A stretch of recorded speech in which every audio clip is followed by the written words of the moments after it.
Monsieur le préfet Philippe Vigne, Monsieur Michel Vauzel, ancien ministre, mon ami, Excellence, Monseigneur Barcy, Monseigneur Turini, Mesdames et Messieurs les parlementaires et anciens parlementaires, Mesdames et Messieurs de la délégation monégasque, Mesdames et Messieurs les représentants du Conseil régional, Madame la Présidente du Conseil départemental, Hermeline Malherbe, et Mesdames et Messieurs les élus du Conseil départemental, Monsieur Jean-Marc Pujol, Président de la communauté urbaine Perpignan-Méditerranée, Monsieur René Bantour, Président de la communauté des communes du Haut-Val-Espire, Mesdames et Messieurs les maires et alcaldes, Mesdames et Messieurs les élus, Madame Carole Garcia, consul honoraire de Monaco, Monsieur le directeur de la Casa Generalitat, Joseph Puchbert, Monsieur Gilles Giuliani, sous-préfet de Céret, Mesdames et Messieurs les représentants des différents corps de sécurité, Monsieur Jean-Jacques Fanny, procureur de la République, Messieurs les vicaires et Messieurs les curés, Mesdames et Messieurs les généreux donateurs, Mesdames et Messieurs les présidents d'associations et chefs d'entreprise, pratéennes, pratéens, chers amis. Monseigneur, cette belle journée ensoleillée du 6 avril 2018, organisée pour l'inauguration du toit de notre chère église paroissiale des Saintes Justes et Rufines, restera dans la mémoire des pratéennes et des pratéens. Votre présence est un grand honneur pour nous tous, et votre venue est un espoir que nous caressions depuis très longtemps. C'est fait aujourd'hui, et vous ne pouvez savoir combien l'émotion et la fierté sont présents en moi en ces moments si importants pour notre belle cité. C'est une première historique pour notre village que de recevoir un chef d'État en visite officielle. Cette date du 6 avril est également pour vous et pour tous les monégasques une date très symbolique, car cela fait 13 ans aujourd'hui que votre père, son Altesse Sérénissime Régnier III de Monaco, s'éteignait, vous laissant la très grande et sûrement la très lourde responsabilité de lui succéder. C'est pour nous un immense privilège de vous recevoir ici à Prazemoio-la-Preste, en cette date anniversaire, pour cette inauguration, ainsi que pour commémorer la mémoire d'un de vos ancêtres. En août 1749, Marie-Charles Auguste Grimaldi, comte de Matignon, frère cadet d'Honoré III, prince de Monaco, de 1733 à 1797, et brigadier du régiment de Forest, alors en poste à Prazemoio. C'est un grade entre colonel et général. C'est à Prats qu'il est victime d'une forme maligne de variole à l'âge de 27 ans. Il est inhumé le 25 août, lendemain de sa mort, au sein de l'église paroissiale. Aucun monument signalant son tombeau dans l'église ne fut construit. Son corps n'a jamais été non plus transféré sur les terres monégasques. Né à Paris en 1722, Charles-Auguste embrasse une carrière militaire après des études chez les Jésuites. Il porte successivement le titre de comte de Carladès, puis d'Estouteville, enfin de Matignon, nom sous lequel il s'est éteint. De l'avènement de son frère Honoré III en 1733 à sa mort en 1749, il est l'héritier présomptif de la principauté. Il participe à différentes campagnes, dont celle de la guerre de succession d'Autriche avant son arrivée en Val-Espire. Ces soldats y sont cantonnés avant d'être transférés à Villefranche de Conflans. Il était aussi un fin lettré qui s'est constitué une bibliothèque composée d'auteurs antiques et d'écrivains du XVIIIe siècle. Je n'en dirai pas plus, Monseigneur. Vous êtes plus à même que moi d'évoquer la mémoire du défunt. Outre la présence de votre ancêtre dans cette église imposante par ses dimensions, qui est à l'origine du village à la fin du Xe siècle et qui méritait bien des travaux de rénovation de sa toiture et de son assainissement. Elle témoigne de par la profusion de son mobilier d'art baroque, de la splendeur passée de Prazemoio. Visages de saints, végétaux et colonnes dorées scintillent dans l'ombre feutrée du monument, orné de 11 rétables baroques. Ils sont le fruit de commandes passées par la communauté, des particuliers ou des confréries. Ces rétables, attaqués comme tout le mobilier en bois par des vrilles proliférant à cause de l'humidité ambiante, devaient être sauvés. Cet immense chantier devait débuter par la toiture. Le projet datait des années 2000, mais c'est en 2013 que mon prédécesseur et ami Bernard Rémédy fit lancer les études et les travaux. La maîtrise d'œuvre fut assurée par Olivier Ouest, architecte en chef des monuments historiques. La mission de coordination et de sécurité par Bernard Miquel. Les travaux de gros œuvres et de la toiture furent réalisés par l'entreprise Fondeville, avec Val-Espire Construction en sous-traitance. Et le paratonnerre, l'automatisme des cloches et l'éclairage par l'entreprise Baudet. La somme de ces beaux travaux s'élève à environ à 1 300 000 € TTC. Nous avons pu compter sur le financement de l'État au travers de la DRAC pour 40%, de la région pour 8,7%, du département pour 20%, promis, et donné, allez. Et sur l'aide de nombreux souscripteurs, connus ou anonymes, sans qui la participation de la commune aurait été difficilement supportable. Cette souscription a rapporté à la commune une somme de 50 000 € et a été réalisée au travers de la Fondation du patrimoine. Et je remercie M. Paul Estienne, présent parmi nous, pour toutes ces aides et son soutien averti. Je remercie également l'architecte et les entreprises, les institutions, tous les souscripteurs et l'association Beius Pedres e Arrels qui nous ont accompagnés dans le suivi des travaux. C'est lors d'une visite de Monseigneur Turini, évêque de Perpignan et d'Elne, qui a gravi l'échafaudage jusque sur le toit de l'église, que nous avons commencé à échafauder l'idée de tenter de vous inviter à venir, Monseigneur, à Pras de Moyo, lorsque ces travaux seraient terminés. Il m'a dit, « Cher Claude, je connais son Excellence, l'archevêque de Monaco, Monseigneur Bernard Barcy. Préparez un courrier, il pourra sûrement le faire suivre jusqu'à son Altesse Sérénissime. » Et voilà. Vous êtes là, nous y sommes tous.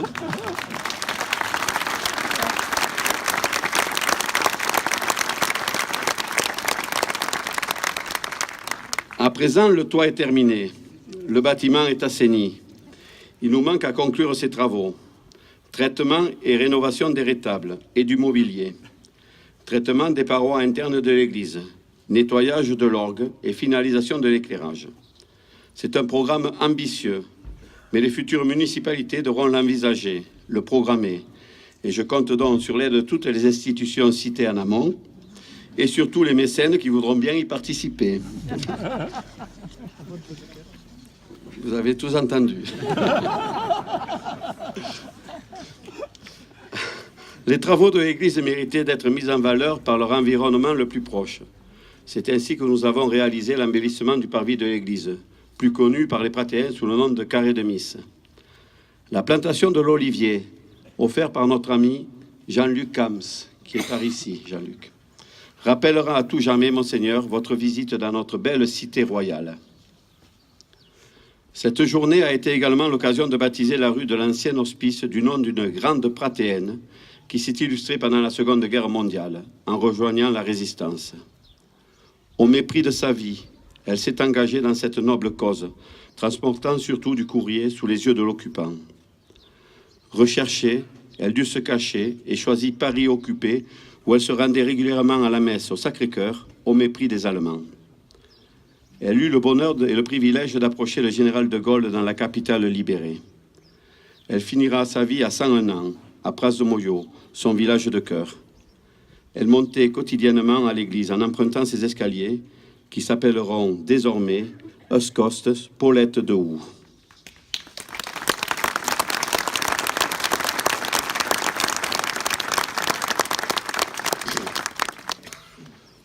Nous venons également d'avoir l'honneur, Monseigneur, de signer un partenariat avec la Fondation Prince Albert II de Monaco, dédiée à la protection de l'environnement et au développement durable. Je rappelle que la commune de Pras de Moyo a été labellisée territoire à énergie positive, territoire terre saine, et que nous avons obtenu le prix 2017 des énergies citoyennes. La création de la SEM, Prats Énergie, Prats ENR, dont les actionnaires sont la mairie de Pras-de-Mollot, la régie électrique municipale et le collectif citoyen Ecosite, doit permettre, grâce à une grande diversité d'énergies renouvelables, d'être un territoire d'excellence autonome à l'énergie durable d'ici 2021.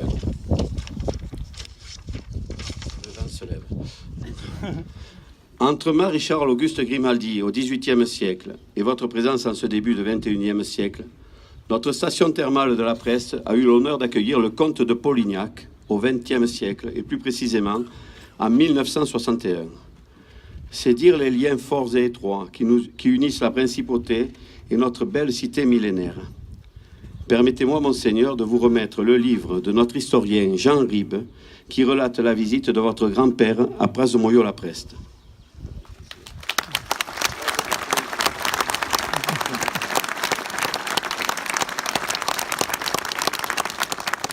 J'ai appris ce matin également que l'évêque de Monaco, Monseigneur Abellé, qui a officié de 1972 à 1980, est venu très souvent faire la cure à Pras-de-Mollot-la-Preste. Donc, vous y êtes invité. J'espère sincèrement que votre venue à Pras-de-Mollot-la-Preste restera pour vous un moment de grande convivialité et que ce territoire riche en patrimoine culturel, architectural, historique et naturel restera dans votre cœur et que nous pourrons pérenniser ces relations.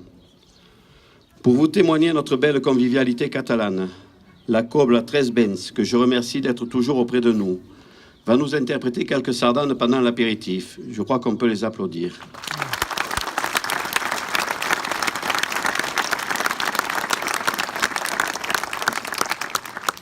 Après votre allocution, Monseigneur, nous pourrons écouter quelques mesures d'une œuvre sardaniste spécialement composée à la demande de la municipalité par Olivier Marquès, qui a obtenu en 2016 le prix de la sardane de l'année.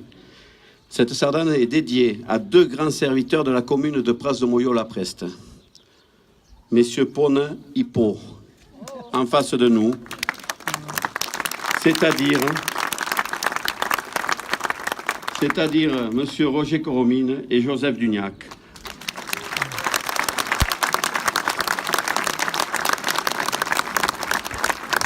Ce sont deux amoureux de notre nature, de leur village pour lequel ils se sont investis énormément et de tout le pays catalan.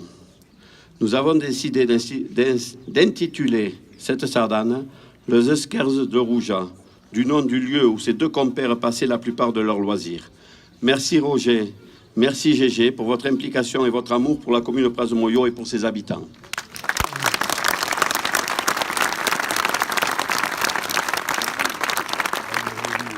Ensuite, normalement, nous aurons le plaisir d'accueillir les enfants de la maternelle et du CP qui auront l'honneur d'interpréter, Monseigneur, une petite chanson. Soyez indulgents car ils sont peut-être plus émus que moi, plus stressés, je ne sais pas.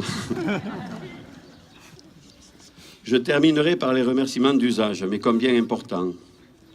Bien sûr, Monseigneur, toute la délégation monégasque, la préfecture des Pyrénées-Orientales, l'évêché, le conseil régional, le conseil départemental, la communauté urbaine et la mairie de Perpignan, les différentes mairies qui nous ont prêté du matériel, la gendarmerie, pour qui nous avons une immense pensée, suite aux événements tragiques de Carcassonne et de Trèbes, le conseil municipal et le personnel communal, ainsi que celui de la régie électrique. Personnel communal qui a fait un travail exceptionnel pour préparer votre venue. L'association paroissiale et les nombreux bénévoles qui œuvrent depuis plusieurs semaines à la réussite de cette journée, ainsi que Jacques et Éric Chambon et Philippe Beau pour la magnifique restauration du lustre de l'église et la confection de la robe de la Vierge. Merci à vous tous pour votre implication. Et merci aux commerçants et aux pratéens qui ont décoré leurs vitrines et leurs façades. J'informe également qu'un concert de la Cobla 13 Benz aura lieu au bénéfice des travaux de l'église cet après-midi à 17h au sein de ce magnifique monument. Vous serez parti, Monseigneur, je vous enverrai une cassette. Ça n'existe plus, mais on fera un CD.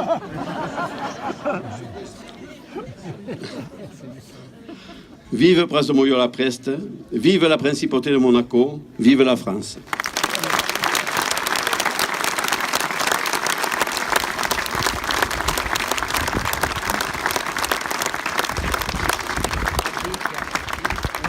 J'ai l'honneur de passer la parole à Monseigneur, le Prince Albert de Monaco.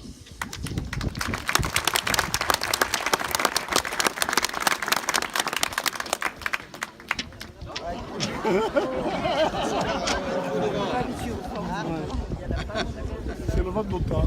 C'est quoi, c'est le Mistral chez vous? Voilà, c'est bien ça. Ici, c'est la Tramontane. Quand il y a du vent, il faut se méfier. Monsieur le préfet, mesdames et messieurs les parlementaires, madame la présidente du conseil départemental, monsieur le ministre, cher Michel Vauzel, messieurs les maires,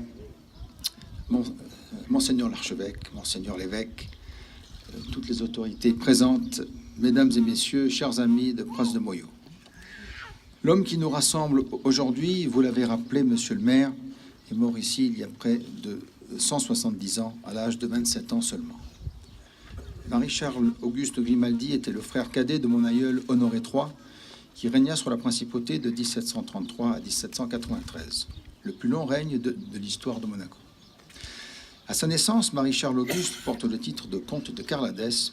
Ce territoire, à cheval sur les actuels départements du Cantal et de l'Aveyron, est traditionnellement dévolu depuis l'alliance de Monaco avec la France en 1641 au deuxième enfant de la ligne de succession. Marie-Charles Auguste sera ensuite comte d'Estouville de 1731 à 1743, puis de Matignon, et ce jusqu'à son décès, tous ces deux titres normands et bretons. Il est vrai que son père, Jacques IV de Matignon, devenu Jacques Ier de Monaco, avait tendance à favoriser ses régions d'origine et de cœur. L'accession rapide au trône du prince Honoré III, après la mort prématurée de sa mère, la princesse Louise-Hippolyte, et l'abdication de son père Jacques, fait de Marie-Charles Auguste, jusqu'à sa mort, l'héritier présomptif de la principauté après son frère. Après des études chez les jésuites, il embrasse comme son aîné la carrière des armes. Il devient colonel du régiment du Forez en 1744, avec lequel il participe aux campagnes de la guerre de succession d'Autriche, puis est promu brigadier en 1748, c'est-à-dire, comme vous l'avez signalé, monsieur le maire, presque officier général. En août 1749, il se retrouve en garnison à Pras-des-Moyaux. Il est emporté par une forme maligne de variole en 3 jours, après avoir reçu les sacrements de la pénitence et de l'extrême-onction, mais sans avoir pu communier ni faire de testament, comme le précise son acte d'inhumation. Il est enterré sans cérémonial le 25 août, lendemain de sa mort, dans l'église Sainte-Juste et Rufine. Son corps, comme vous l'avez signalé aussi, monsieur le maire, ne sera pas ramené en principauté. C'est donc, grâce à vous, un légitime et émouvant devoir de mémoire que j'ai pu remplir tout à l'heure lors de ce moment de recueillement dans votre si belle église paroissiale avant la célébration de la messe. Je vous sais particulièrement gré, monsieur le maire, d'avoir placé une plaque commémorative en souvenir de mon parent, dont le nom ne pourra désormais être oublié, à défaut d'avoir une sépulture identifiée. En présence des autorités nationales et départementales et du maire de Perpignan, je souhaite aussi évoquer un autre lien historique entre mes prédécesseurs et votre territoire. C'est au moment même où le Roussillon allait devenir français, au milieu du XVIIe siècle, que Monaco, abandonnant un protectorat espagnol devenu pesant, choisissait la France comme protecteur de sa souveraineté et de son indépendance. Ainsi, à la suite du traité signé à Péronne le 14 septembre 1641, le roi Louis XIII reçut une première fois le prince de Monaco, Honoré II, devant Perpignan, dont l'armée royale faisait alors le siège. Les Pyrénées-Orientales sont donc doublement un site historique pour les Grimaldi et pour la principauté. Pour matérialiser ce passé commun, nous avons planté ensemble tout à l'heure un olivier Ce symbole de paix, particulièrement dans une région frontalière comme la vôtre, qui a été parfois le théâtre d'affrontements, a toute sa force. Je voudrais qu'il soit aussi le symbole de ce que nous pouvons faire ensemble, aujourd'hui et demain. Ma venue à Banyuls, il y a quelques mois, a été l'occasion de relancer une coopération séculaire entre l'Institut océanographique, fondation de mon trisaïeul, le prince Albert Ier, et l'Observatoire océanologique. J'avais été aussi très heureux, il y a quelques années, de découvrir le site préhistorique de Tautavel, valorisé par les fouilles du professeur Delumlé, qui dirige l'Institut de paléontologie humaine, fondé également par le prince Albert Ier. L'accord Prats-ENR, que vous avez, monsieur le maire, signé avec ma fondation, par l'intermédiaire de son vice-président, est représentatif de ce qui est pour moi essentiel. Prendre appui sur le passé lorsque l'histoire a tissé des liens qui nous rapprochent naturellement pour mieux préparer l'avenir en garantissant un développement durable aux générations futures. En effet, l'action contre les changements climatiques est l'une des principales urgences de notre époque. Elle passe avant tout par la sortie d'une énergie carbonée et le développement qui peut être décentralisé d'énergies alternatives susceptibles de concilier les besoins des hommes et les exigences de la planète. Elle passe par une application de tous, depuis les organisations internationales comme l'ONU jusqu'aux collectivités locales comme Pras de Moyo, qui doivent relever ces défis. C'est ce que vous faites avec inventivité, enthousiasme et énergie, et je vous en remercie. Tous ensemble, nous pourrons progresser et changer de modèle. Avec les nouvelles énergies qui se développent, avec les technologies innovantes qui les soutiennent, c'est une nouvelle organisation de notre vie commune qui se profile. Et à cet égard, le projet Prats-ENR me paraît emblématique. C'est pourquoi je suis heureux que ma fondation le soutienne dès cette année. Je ne doute pas qu'il tiendra toutes ses promesses et je vous fais confiance pour qu'il porte du fruit. Je n'oublierai pas, pour conclure, la chaleur de votre accueil en cette belle journée. Et je voudrais vous assurer et assurer toutes les personnes qui ont contribué au succès de cette visite de ma vive reconnaissance. Vous dire à bientôt, car je pense n'avoir pas encore tout à fait épuisé les richesses de votre département et de votre région. Merci infiniment.